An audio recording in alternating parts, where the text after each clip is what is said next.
What is up, Go World? It is me, your boy JDZ, and I am back at you again with another Go Format video.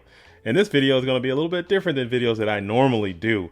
I just want to take some time to capture my thoughts on what I think were some of the biggest bricks in GOAT format. This conversation kind of has been long going in the Discord, some back and forth of cards that people think are just completely unplayable, complete bricks. But I just wanted to compile a list of my thoughts and tell me if you guys agree with it or not. So we're going to jump right into it. But first, I want to go over a few rules of what I consider a brick. Okay, I don't want to just have this thing filled with LOB, you know, level 5, 1 tribute, 1200 attack things, because that would just be defeating the purpose. I want it to be a card that was supposed to be good or at least decent in someone's eyes, you know, something at a high rarity or something that's supposed to be somewhat good.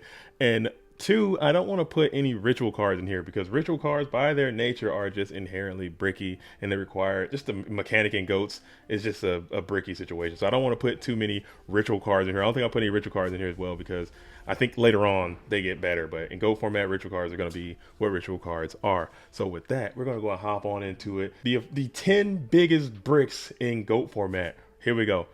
At number 10. Brace yourself for my ultimate insect's ultimate attack! Great Moth! Tornado of Doom! Number 10, we have the perfectly ultimate Great Moth. Okay, this card was cool when it came out. I remember seeing it with its cool shiny rarity that it had. I was like, oh man, perfectly ultimate Great Moth got a cool name. That sounds very powerful, but it's not. It's a terrible card, horribly designed card. Let's read what this perfectly ultimate Great Moth is all about. So this guy says, cannot be normal summoned or set. Quickly, you will deduce that that line is just indicative of a brick. If it starts off with cannot be normal summoned or set, the brick opportunities of that card have just skyrocketed 30, 40, 50, maybe even 100%. So this guy cannot be normal summoned or set, must first be special summoned from your hand. So that's another huge brick situation. You have to draw this damn thing. You have to have it in your hand in order to bring it out. That's already just horrendous in itself. From your hand by tributing 1 Petite Moth on the 6th turn after it was equipped with the Cocoon of Evolution. So for the folks who don't know what the Petite Moth is, the Petite Moth is this thing right here. Petite Moth is a level 1 300 200 normal guy. Okay, the Petite Moth, little guy, you have to take the Petite Moth, equip it with the Cocoon of Evolution. Okay, so that's 2 normal summons that you have to have, get this thing attached to it, and it has to live for 6 turns. Now GOAT format is a very slow format, I'll give you that, but 6 turns for this whole setup to live on the field is an eternity. It will never happen. And then you have to have this dude in your hand. So you can have the Cocoon set up on the field, you have the Petite Moth set up on the field, and you're just waiting for 6 turns. If you don't have this crap in your hand, you can't summon it still. You can't bring it from the deck. You just have to hope you get it and 6 turns have passed. It is ridiculous, horrible design card. And for all of that, what does this thing do, you ask? Nothing. It doesn't do anything. It doesn't do a thing at all. It just has 3,500 attack, 3,000 defense, pretty healthy, pretty beefy stat line if I don't say so myself, but it can't do anything. It doesn't protect itself. It can come out and get fissured the very next turn and you are just out. That's it. Horrible card. Unplayable, mega brick. I put this thing at number 10. It could have easily have gone a lot lower. Perfectly ultimate Moth, Weevil Underwood. What were you doing? Card's trash. And it's a brick. Number 9, I gotta put in the Mirage Night. Okay, the Mirage Night has to go in at number 9 on the Brickatron because this card, again, this is one of Yugi's cards. Yugi's deck was just a brick factory. It had so many bricks, so many unplayable cards in his deck. I don't know what he was thinking. I don't know what his grandpa was thinking. I don't know what was going on with that whole situation, but I'm telling you, Mirage Night is trash. So let me read this guy to you guys as well if you don't know what the Mirage Night does. This guy says, cannot be normal summoned set. Obviously it can't. So trash. Must be special summoned by the effect of the Dark Flare Knight. Okay, so the Dark Flare Knight, I'm just going to stop right there. The Dark Flare Knight, if you don't know, is a fusion monster. Okay, so the fusion monster of the Dark Flare Knight, that's this guy. Looks very cool. This card is so sick looking. But this guy is a whole fusion monster. 6-star warrior, 2200 attack, 800 defense. This guy says you take no battle damage from battles involving this card when this card is destroyed by battle. Okay, so this thing has to come to the field and die in battle, die a Viking's death in order to special summon the Mirage Night. You can't get it from your deck. I'll give them that. You can't get it from your deck this time, but this thing you have to go to your fusion deck, get this guy to the field. It has to be killed in battle. You have to also play the Mirage Night in your deck, get that to the field for it all to work out. So okay, you got Metamorphosis, you can bring it out there. You got maybe Cyberstein. If you want to get real crazy, you can bring it out there. Okay, if you want to play Polymerization, you got a Dark Magician and Flame Sword. So you would have to fuse a fusion monster. This guy has Flame Swordsman as one of his fusion materials. Horrible idea. So you're never going to actually fusion this guy. You're going to have to cheat him out some way. Cyberstein, Metamorphosis is probably the easiest way, and you get him on the field, and then you have to entice your opponent to set something up so he can crash it to get the Mirage Night out. So you did all that. You made it happen for yourself. You got the Mirage Night on the field. Boom, he's there. What does this thing do? Okay, this thing says during damage calculation only, this card gains attack equal to the original attack of the opponent's monster that it is battling. During the end phase of the turn this card was attacked or is attacked, banish this card. And I remember when this card first came out. You know, people can't read. I can't read. I was like, oh, this is pretty cool. This guy gets an attack boost and it banishes. Wow, that's neat. That's a dope card. Maybe it's worth all of that. It banishes cards and it no, it doesn't. It banishes its own self. It kills itself. It banishes this card. What? Maybe that was a typo. I don't know what they were thinking, but this thing comes out, gets one hearty, beefy swing, and then it yeets itself out of play. For some reason, when I remember reading this card as a youth, I thought it would just kill, boost, banish. So it can kill anything, it can banish anything. It's a very cool card because you got to do all this to get it out. No, this thing gets one mighty swing and it throws itself out of play. After all of that, you had to go through the world to get this thing onto the field, and that's what it does. You can draw this too. It's in your deck. You can possibly draw this card and just have it be in your hand for no reason. The card's terrible. It's a brick. It's number 9. Number 8. For now I sacrifice both magicians to summon the Sorcerer of Dark Magic! Number 8. Okay, I could probably fill this whole list with Yugi's cards. I don't know what he was thinking. Again, his deck is very bad. I don't know how he beat anybody, but he has the Sorcerer of Dark Magic in his deck. Okay, if you've never seen this card, it looks amazing. And I tried to use this card back in the day because it looks so cool, but it isn't. Again, this guy cannot be normal summoner set, must be special summoned from your hand. Again, you have to draw this thing. It is a card that you have to draw from your deck and add to your hand by tributing 2 level 6 or higher spellcaster type monsters. So you have to, I mean, so yeah, maybe 2 Sorks. You can get 2 Sorks on the field pretty easy. Special summon, bring this guy down. Not worth it. Not worth it. I mean, it's not worth it. This card is horrendous. This card is not worth all 2 level 6 or higher spellcaster type monsters. This ain't advanced format. This is GOAT format. Getting that kind of material on the field is very difficult to do, and just to be wasting it for this guy that you got to draw from your deck to make it happen ain't worth it. But what does it do? During either player's turn, when a trap card is activated, you can negate the activation. If you do, destroy it. This card must be face up on the field to resolve this effect. Okay, so he's got a walking Horus-like effect, but for trap cards. That's it. That's all. That's all he's got. That's all he can do is just negate some trap cards. This guy can still get fissured like you would not believe. This guy can get smashing ground. This guy can get BLS. This guy can get tribe. This guy can get DD Warrior Lady. Anything can happen to this guy after all that. You just tributed 2 level 6 or higher spellcasts from your field. No, get this guy out of here. Sorcerer of Dark Magic, you are a brick. To number 7. Number 7 on the Brickatron. I have to put the Fuji Yoho Richie on here. Oh my goodness. I remember this card. The nostalgia is just hitting me so bad looking at this monstrosity that I am seeing before me, because I pulled this card. And I remember thinking like, oh, I just hit the jackpot. I made it. This card looks so cool. There is no way this is going to just be a game-breaking, game-warping card. You know, the Fuji Yoho Richie is now mine. Oh, and I just started reading. and I was just so depressed because this card is atrocious. This guy says cannot be normal summoner set, because obviously why would it be able to be? Special summon from your hand or deck by attributing one Great Dizard that has fulfilled its conditions. So you have to also have the Great Dizard in your deck. Okay, so the Great Dizard, if you don't know who that is, that's this guy.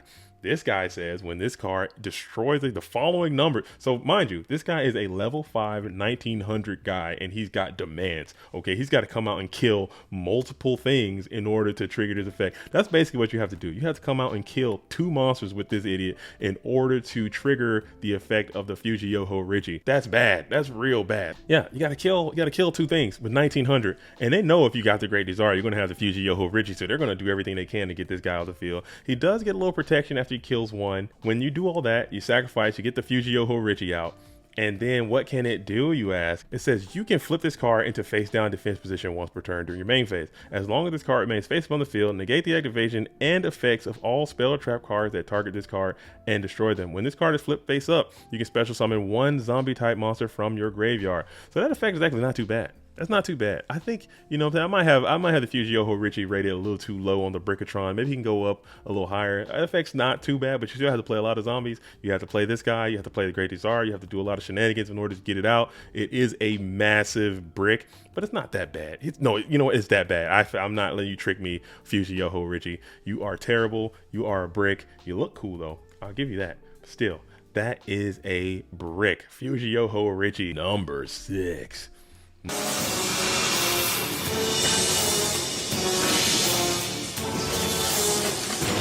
Behold, Valkyrian, the Magna Warrior! Number 6, we have Valkyrian, the Magna Warrior. Okay, another one of Yugi's cards that he played for a time. This card is iconic. I think, you know, it came out, it had that super cool rarity of the time. Everyone liked the Magna Warrior. I tried to use, if you say you never tried to use the Magna Warrior, you're lying to yourself. This card was cool. Everyone tried it. Super brick, because it has our patented line, our favorite line: cannot be normal summoned or set, must first be special summoned from your hand. You gotta draw it by attributing 1 alpha, beta, and gamma Magnet Warrior from your hand or field. So that's pretty cool. That is pretty cool. You have to bring out the magnet dudes, okay, and then you contribute them from your hand to bring this guy out. But that's still 3 vanilla 4-star useless cards that you can pitch to bring this thing to the field, which is that worth it? I don't know. You tell me. To bring this guy out. But what does it do? I mean, it's got to do something really cool. You have to play all these Magna Warriors in your deck, and you have to draw them. You have to draw him. What does it do? That's so great. It does nothing. All it can do is it can break itself back apart to bring those same trash cards that you pitched earlier. It can bring those same guys back to the field, and it's basically a 3,500, 3850. Okay, that's a pretty stout, beefy defense at 3850 he's got on there. Maybe there's a cool way that you can pitch all the guys, special summon this thing, break them up, bring them all back, and do some kind of stuff that way. I don't know. You tell me. This card is a brick on wheels. It is just not cool. I don't know what they were thinking. They could have gave him some type of protection. They could have gave this guy a fissure. Hey man, if your opponent targets this guy or negate 1 something, he can do something. It can't do anything. This card is a massive, massive brick. You do all that and you could just snatch steal this thing and then just beat your opponent down with it. That's just how it is. I don't know why they made these cards like that, but it's pretty terrible. Number 5. That time warp did age my dark magician, but it made him stronger, not weaker. And with age comes great wisdom. 1,000 years of wisdom that have transformed him into the Dark Sage. Number 5, we have another Yugi card. I could have probably made this a top 10 Yugi brick deck, brick list, but man, this card is a mess. This is the Dark Sage. Okay, another iconic Yugi card that he just made up on the fly. I think Konami is just panicking, you know, have to print and make these cards up when he's just like spazzing and just making up stuff as he's playing. But the Dark Sage says cannot be normal summoned or set. Of course it can't. Must first be special summoned from your hand or deck. You can get it from your deck, so that's pretty cool. By attributing 1 Dark Magician immediately after applying the effects of Time Wizard, in which you call the coin toss right. When Okay. So let me break that down for you. You have to have this thing in your deck. It has to exist in your deck, okay, which is already a L. That's a mega L right there. Then you have to have the Dark Magician, okay? The Dark Magician has to be firmly placed on the field. Then you have to bring out the Time Wizard, okay? The Time Wizard has to hit the field. So you have the Dark Magician, you have the Time Wizard. You have to declare the effect of said Time Wizard. You have to get it right, okay? So that's just gambling in itself already. So you're taking complete strategy out of it. You're just straight gambling at this point. You get it right, and then you can bring out the Dark Sage. Okay, so let me get this straight. You have went through all of this. You got the Dark Magician, you got the Time Wizard, you got it right, you nailed it, you got the Dark Sage on the field. What does this guy do that is just so powerful and so great that you had to go through all that to do? You can add one spell card from your deck to your hand. That's what you can do. You can add one spell card from your deck to your hand. I'm telling you right here, ladies and gentlemen, that there's no spell in the game that's worth that. There's no Pot of Greed or Graceful Charity. You can play Dimension Fusion. I don't care. There's no card that's worth all of that. To play the Dark Magician, Time Wizard, get it right, have Dark Sage, it's just not worth it, because by that time you're already going to be losing this game. I'm telling you, not worth it. Huge mega brick. We're getting to the bottom of the barrel, folks, at number 4. He is pain beyond description. He'll mark the graves with your inscription. Gate Guardian! Number 4, we have the Gate Guardian. Okay, this one was played by the brothers Paradox. Set this card up. This was a secret rare. This was a secret rare card in the Metal Raiders pack. It is atrocious. This card is absolutely unplayable. Okay, this card was designed to be a collector's item and a collector's item only. I don't think I've ever seen this card being summoned to the field in the entire time I've ever played this game. It is a mess. Basically what it does, and I'm gonna break them all down for you. What it does: cannot be normal summon set, must be special summon from your hand. You gotta draw it. You have to draw it in your hand, which is ridiculous to think about. By attributing one Sang of Thunder, Kazijin, and Suijin. Okay, Kazijin, Suijin, Sang of Thunder were super rares in the Metal Raiders pack, and they are double tributes. They're all level 7 monsters with, they can 0 out an attack one time. That's it. They're level 7s. You have to get them on the field. You have to draw the Gate Guardian. You tribute 3 2400 attack monsters for 1 3750 vanilla. That does nothing. Literally cannot do anything. It doesn't even do what they do. At least they have an effect that you can use sometimes. It does something. Arguably, they're much better to just have all 3 of them stay there and throw him out. Why even put it in the deck? It can't do anything. What were they thinking? They could have made this guy so OP and no one would have batted an eye, because it's already had a secret rare rarity. It's already, very hard to get out. They should have made this thing just so broken that people might be enticed to do this. But who in their right mind is ever gonna think about playing the damn Gate Guardian? I don't know. This card is a mess. Okay, horrible design, horrible idea, bad take, terrible everything. You are a brick. Number 3. The mighty Exodia Necros! I've waited years for this moment! We have the Exodia Necros. Oh my goodness, this was tough. The Exodia Necros. This card is actually super valuable now. So if you have any Exodia Necros right now, make sure you consider selling it, because the card is absolutely unplayable.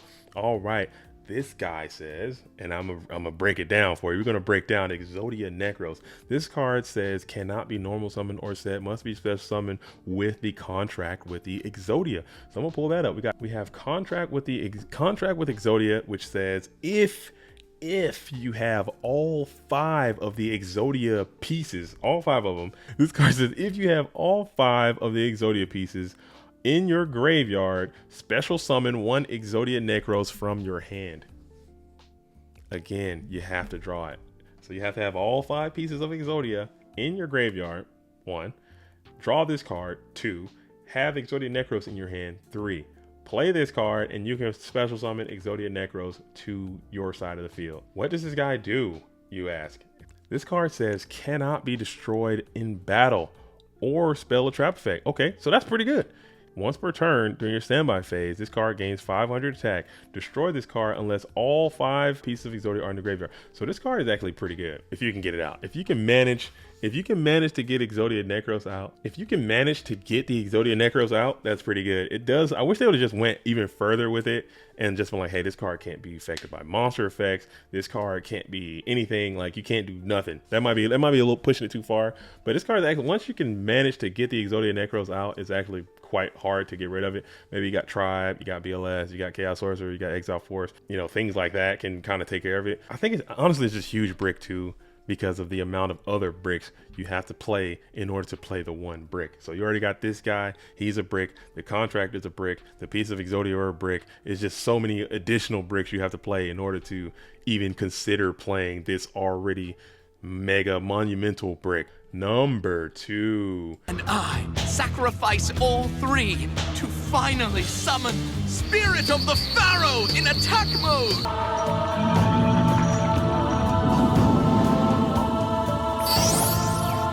Well, guess he looks cool, but I gotta admit, I expected a whole lot more than 2,500 attack points. Number 2, we have the Spirit of the Pharaoh. Oh my goodness. Now this card, I put this card here because just from me. This is JDZ talking. And when I was playing Yu-Gi-Oh back in the day, when I really enjoyed the game, I liked to play, I liked the anime, I liked everything about it. But really what kind of pulled me into the game more was like the Egyptian stuff. I like the Pharaoh stuff. I like the Egyptian stuff. I like how they were kind of blending, you know, real stuff and fake stuff. I was a dweeb, you know, I kind of latched on to that part of it. So when I saw like the magazines come out and the Beckett and everything, and I saw them mention the Spirit of the Pharaoh and I saw the pictures of it, I didn't know what it did. I just saw the card and I was like, oh my goodness, finally we got an Egyptian style card. It's going to be so cool. I bet it's going to be so powerful. I want this card so bad. Oh my goodness, I'm so excited. I can't wait till it comes out. Well, it drops. Spirit of the Pharaoh comes out and I rush around. I'm pulling packs. I'm trying to get this thing. Finally, I see people start pulling this card and I can just see the depressed looks on people's faces. And I remember people being so upset with the Spirit of the Pharaoh, and here is why. Okay, this card is absolutely atrocious. This is far and wide one of the worst cards ever printed, in my opinion. This card stinks. It is a tremendous brick. What it does, it says this card cannot be special summoned or set. This card cannot be special summoned except by the effect of the first sarcophagus. Okay, so the first sarcophagus is the only way that this guy can be brought out. Let's see what the first sarcophagus says. The first sarcophagus is a continuous trap card that says during each of your opponent's end phases, place one card face up on your side of the field from your hand or deck in this order. The second sarcophagus, the third sarcophagus. If the first sarcophagus is removed from your side of the field, all of them are sent to the graveyard. When you have all 3 sarcophagus on your side of the field, send all sarcophagus cards on your side of the field to the graveyard to special summon one Spirit of the Pharaoh from your hand or deck. So you have to play the Spirit of the Pharaoh. You have to play the first sarcophagus, the second sarcophagus, and the third sarcophagus. You have to set the sarcophagus, flip it up. In the end phase, you get another sarcophagi piece. Okay, once you have all 3 of the pieces of sarcophagus, you can then send them all to the graveyard to special summon the Spirit of the Pharaoh from your hand or deck. If at any point any of those sarcophagus pieces get destroyed, all of them immediately go to the graveyard. That is what is happening here. So that's what you got to do to bring this guy out. You got to go through a whole final situation to bring this thing to the field. Okay, so cool, great.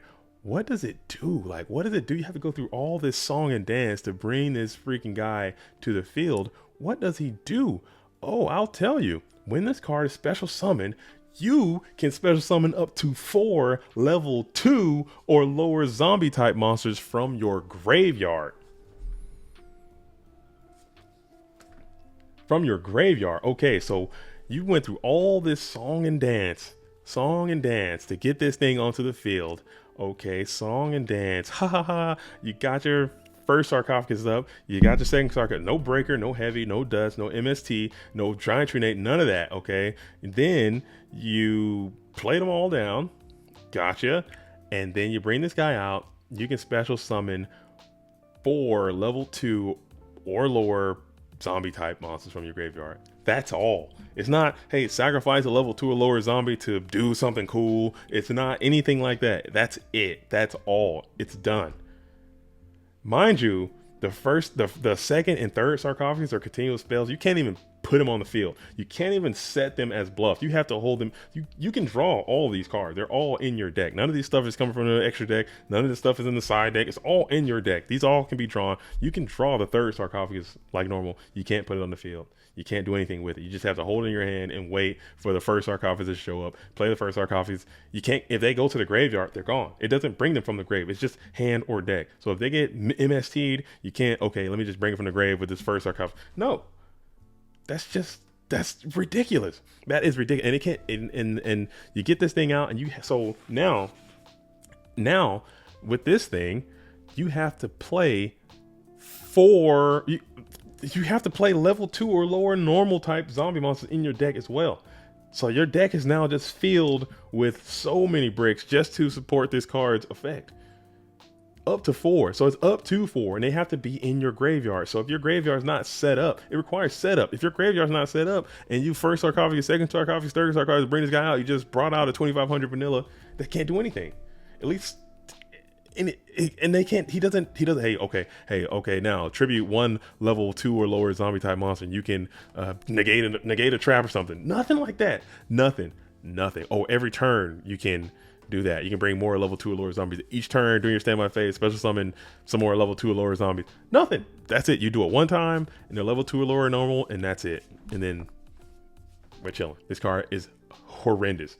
It is so frustrating. It's pissing me off right now thinking about it. How terrible this card is, what a bad design, what a poor card choice. This card is a monster of a brick. So you're probably asking, you're probably like, JDZ, what a card could even consider close to being a bigger brick than any of these cards up here on this list? These are the worst cards in our game, by the way. Worst cards in Go format, biggest bricks in Go format.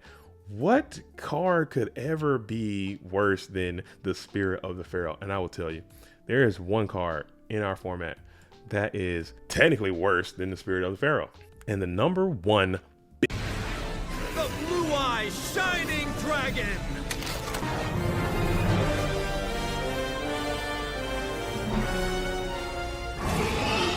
Could it be? Biggest brick in Goat format has to be none other than Blue Eyes Shining Dragon.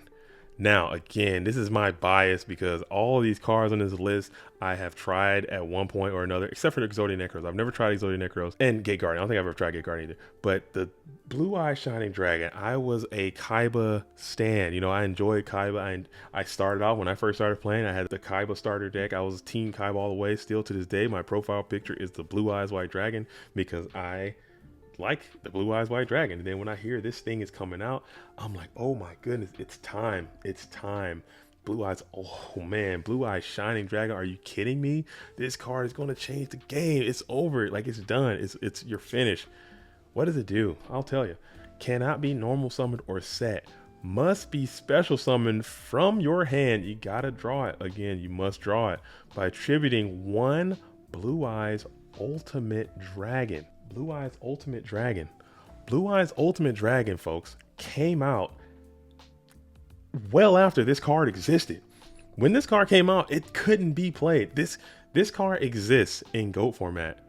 Blue Eyes Ultimate Dragon does not. You can't even play this card in our format. This card does not exist. You can't even play it. You can't even play it. You can put this card into your deck legally, and you cannot even bring it to the field. By definition, this card is the biggest brick that has ever existed in any format. I don't think that makes no sense how that happened. I don't know what happened. I don't know. I'm sure there's a story between the OCG and the TCG and whatever. Blue Eyes Ultimate Dragon didn't come out until several years later. I had already stopped playing the game by the time Blue Eyes Ultimate Dragon came out, and I had Shining Dragon for years already at that time, which is insane. That is crazy that is something that I remember going to that movie, sitting there waiting, and I freaking got this card. I'm like, oh my goodness, I can't wait, because guess what? In the next set, Blue Eyes Ultimate Dragon is going to come out, and I'm just going to be just so happy, and life is going to be great. Or how about this?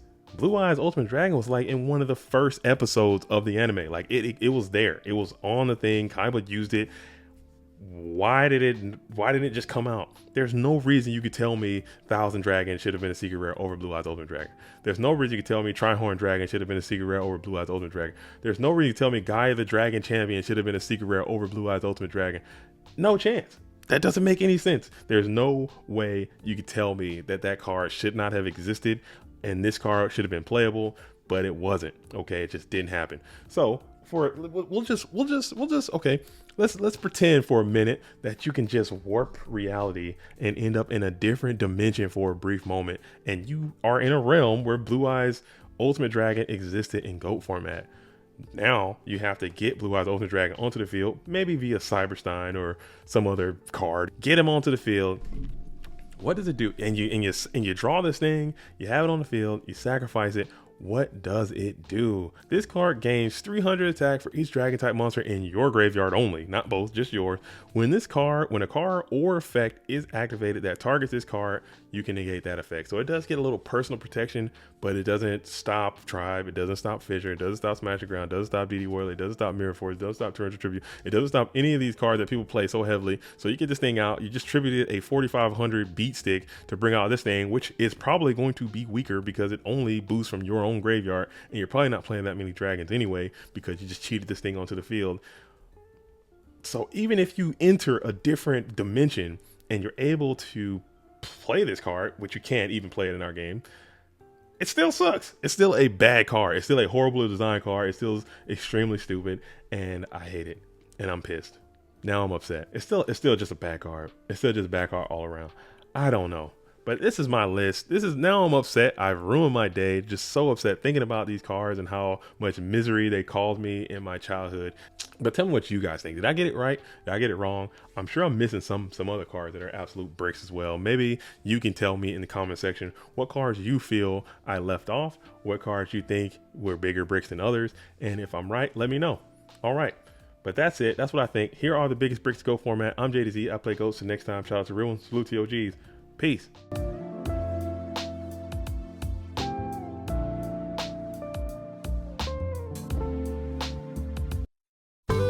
This program was made possible by the Corporation for Public Broadcasting and by contributions to your PBS station from viewers like you.